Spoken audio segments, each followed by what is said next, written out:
हे मेघनाथ, आज मैं तुझे एक ऐसी बात बताने जा रहा हूं जो हर पुरुष के लिए नीति है, मर्यादा है और सुरक्षा भी। बात सरल लग सकती है, पर इसका अर्थ अत्यंत गूढ़ है। यह बात है, पत्नी के मायके में कभी रात नहीं बितानी चाहिए। स्त्री जब विवाह के बाद अपने पति के घर आती है तो वह अपने कुल की मर्यादा त्याग कर पति के कुल में प्रवेश करती है। विवाह केवल शरीर का नहीं, कुलों का भी मिलन होता है।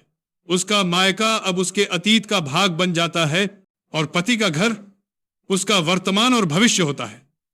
यदि पुरुष बार बार मायके जाता रहे या वहां रात्रि व्यतीत करे तो उसका तेज, उसका अधिकार और उसका कुल धर्म धीरे धीरे क्षीण होने लगता है। समझ बेटा, पत्नी का मायका उस स्त्री का मातृगृह है जहां भावनाएं प्रबल हैं पर तर्क नहीं। वहां तुझे अतिथि की तरह सम्मान मिलेगा, पर भीतर की नीयत वही नहीं होती जो मुख पर होती है। संसार का नियम है, जब कोई बाहरी व्यक्ति किसी के घर में ठहरता है तो लोग उसकी चर्चा करते हैं, और जब वह व्यक्ति अपना घर छोड़कर किसी और के घर में रात बिताता है तो उसका गौरव घटता है।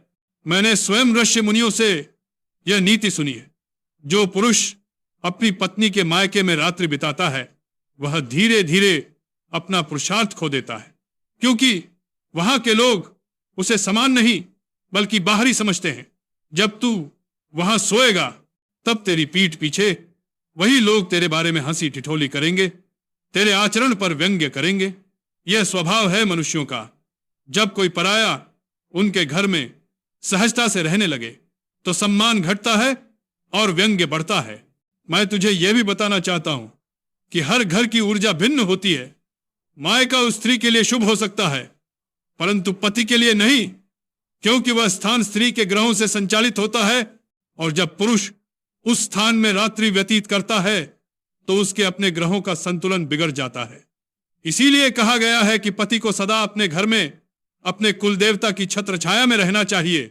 जो पुरुष अपने घर की ऊर्जा छोड़कर दूसरों के घर में रात बिताता है वह अपनी आध्यात्मिक शक्ति खो देता है।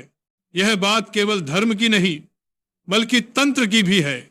मायके वाले यदि ईर्ष्यालु या चालाक हों तो वे रात्रि में जड़ी टोटका, तंत्र या नजर बांधने का प्रयोग भी कर सकते हैं।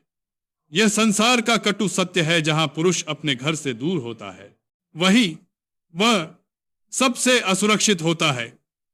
अपने घर में तेरा तेज तेरे कुलदेवता की रक्षा में रहता है, पर पराये घर में नहीं।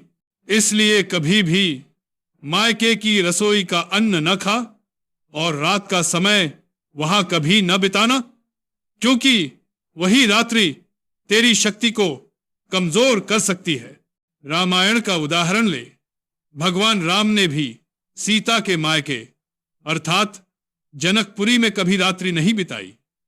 वे सदैव मर्यादा पुरुषोत्तम रहे। विवाह के बाद वे तुरंत अयोध्या लौटे, क्योंकि वे जानते थे कि पति का धर्म है अपने कुल की मर्यादा में रहना। सीता जनकनंदिनी थी, पर राम ने कभी जनक के घर को अपना घर नहीं माना। यही धर्म है, यही नीति है। इसलिए हे मेघनाथ, हमेशा स्मरण रखना, पत्नी का मायका सम्माननीय है परंतु ठहरने योग्य नहीं। वहां जाकर स्नेह दो, आदर दो, पर रात्रि नहीं दो, क्योंकि रात पराई भूमि पर बिताई गई पुरुष के तेज को क्षीण करती है। वहां के लोग चाहे मुख से आदर करें पर पीठ पीछे हंसी अवश्य करते हैं, और यदि दुर्भावना हो तो वही रात्रि तंत्र मंत्र की छाया से तेरे भाग्य को भी कलुषित कर सकती है। इसलिए अपने कुल की मर्यादा, अपनी शक्ति और अपनी रक्षा के लिए कभी भी पत्नी के मायके में रात मत बिताना। दिन में जाओ, स्नेह दो और सूर्यास्त से पहले लौट आओ। यही नीति है, यही धर्म है और यही लंका के राजा का आचरण होना चाहिए।